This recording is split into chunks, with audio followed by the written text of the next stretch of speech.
তো তোমাদের এসএসসি পরীক্ষা আর ৩ মাসের চেয়েও কম সময়ে বাকি রয়েছে। তো শেষ মুহূর্তে এসে তোমাদের পড়াশোনার স্ট্র্যাটেজি কিরকম হওয়া উচিত? আ সেটা নিয়ে আজকের ভিডিওতে আলোচনা করব।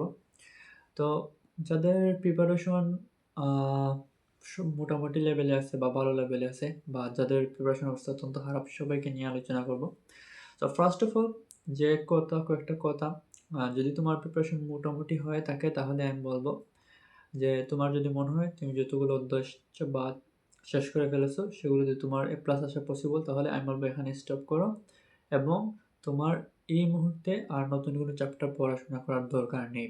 বিকজ আমরা জানি আমাদের পরীক্ষার শেষ ৩-৪ মাস অ্যাটলিস্ট আমাদের রাখা উচিত ভালোভাবে রিভিশন দেওয়ার জন্য। আদারওয়াইজ তুমি যদি নতুন চ্যাপ্টার পড়া শুরু করো তোমাদের পুরোনো চ্যাপ্টারগুলো রিভিশন হবে না। একই সাথে তুমি যদি একটা নতুন চ্যাপ্টার পড়ো ওইগুলো আমার মনে হয় না তুমি পরবর্তীতে রিভাইজ করার টাইম পাবে এবং এগুলো তুমি খুব ভালোভাবে পরীক্ষায় আনসার করতে পারবে। শেষ মুহূর্তে পড়া অনেকের ক্ষেত্রে মনে থাকে, অনেকের যদি চ্যাপ্টারগুলো পড়েছে তারা বলে যে তাদের শেষ মুহূর্তে পড়াগুলো মনে থাকে, তাহলে ইটস ওকে। আর আমি বলছি তোমাদের যদি মোটামুটি একটা প্রিপারেশন মনে করে প্লাসের মতো একটা প্রিপারেশন হয়ে গেছে সেক্ষেত্রে তোমাদের নতুন কোনো অধ্যায় পড়ার দরকার নেই, সেহেতু তোমাদের পড়া এখানে স্টপ করা উচিত। আর যাদের কোনো অধ্যায় এখনও পড়া হয়নি অর্থাৎ অনেকগুলো চ্যাপ্টার এখনও বাকি আছে তাদের কাছে বলবো obviously you can run it. তোমার আগামী ১ মাস বা আগামী ১.৫ মাস তুমি রান করতে পারো, অধ্যায়গুলো খুব ভালোভাবে সব শেষ করতে পারো এবং তারপরে মোটামুটি সময় রাখবা। তোমাদের ক্ষেত্রে অবশ্যই রিভিশনের সময় রাখতে হবে, মিনিমাম ১ মাস রিভিশনের সময় রাখতে হবে।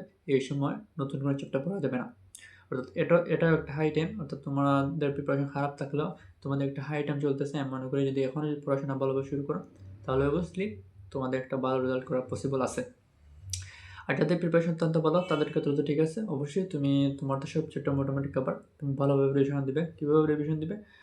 অনেক ক্ষেত্রে দেখা যায় যে মোটামুটি একটি বই ধরে পড়বে যে আগামী ৭ দিন এই বই পড়বো, আগামী ৭ দিন ওই বই পড়বো।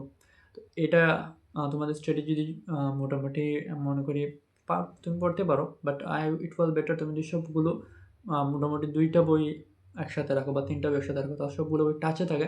ইট was better for yourself. So এইভাবে তুমি রিভিশন দিতে পারো এবং সায়েন্স স্টুডেন্টের করতে আবারও একটি কথা বলি যে তোমাদের যখন রিভিশন হোক বা যে কোনো সময় হোক তুমি যদি রিভিশন কেমিস্ট্রি দাও তারপরও তখন তুমি হায়ার ম্যাথ, ফিজিক্স এগুলো টাচে রাখবা। এগুলো টাচে রেখে ওই তুমি রসায়ন রিভিশন দিতে পারো।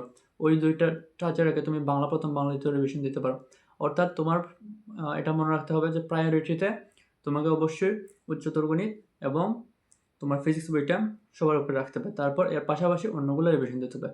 আর্টসের ক্ষেত্রে তোমাদের প্রিপারেশন তো আমার কাছে মনে হয় সবগুলো চ্যাপ্টারই অন্যান্য বই সবগুলো জিনিসই পড়তে আমি তো আর্টসে পড়িনি, বলতে পারি না, তারপরও বলছি তুমি অন্যান্য সাবজেক্ট যদি রিভিশন দিতে থাকো তাহলে এর পাশাপাশি অবশ্যই তুমি গণিত সাবজেক্টটা রাখবা।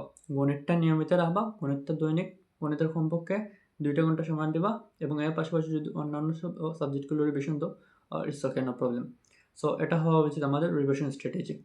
সো যে কোনো পর্যায়ের তুমি স্টুডেন্ট হও না কেন, যদি মোটামুটি পর্যায়ে থাকো তাহলে এই মুহূর্তে থেকে রিভিশন দেওয়া শুরু করো। আর যদি তোমার প্রিপারেশন অবস্থা খারাপ থাকে তাহলে অবশ্যই আমি ১-১.৫ মাস ক্যারি করে তোমরা প্রপারের সময়টা রিভিশনের জন্য রেখে দাও। এটাই তোমাদের জন্য বলার।